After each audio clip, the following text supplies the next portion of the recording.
Welcome to another CV2 tutorial. You might have been looking on your MakerPen and you saw a category called commonly used.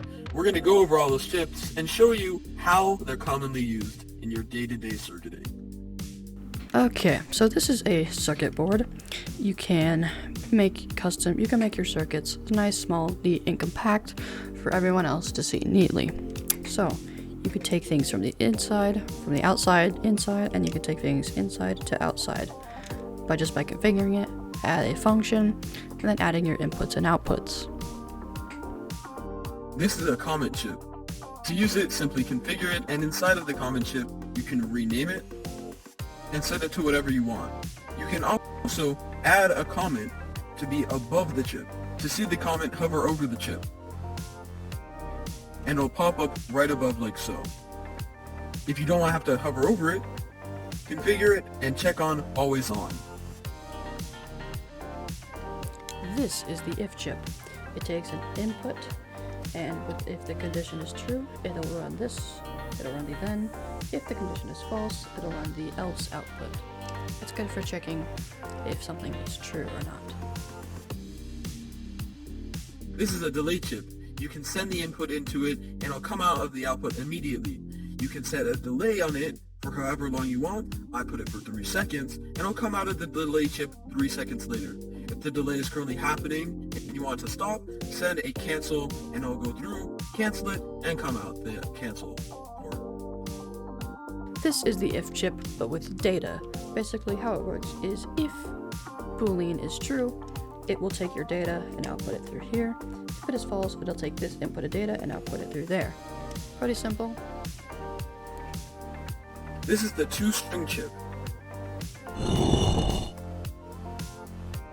You can take any kind of output except for a execute port and put it into the 2-string chip. It'll take whatever you put into it and output it as a string. And you can connect practically any type of port to it. This is the string format chip. How this works is it will take your values and put them however you want in a format. So in this case, we have our 0, which represents this value, and then we have our 1 value somewhere on here, which represents this value. So in this case, it's saying 0 has asked 1. So it would basically be saying 0, let's say that could be the player name, so Ducky has asked want to be friends, as an example. Okay. This is the equal chip. If the 2 inputs are equal, it'll output a true, and if they're not, it'll output a false. That's it. This is the log string chip. Basically on execute, it'll put this text right here into your logging screen or debugging screen, logging, whatever you want to call it. And you can also configure it and change the color of it. And there are a couple different colors. There's white, blue, green, red, and yellow.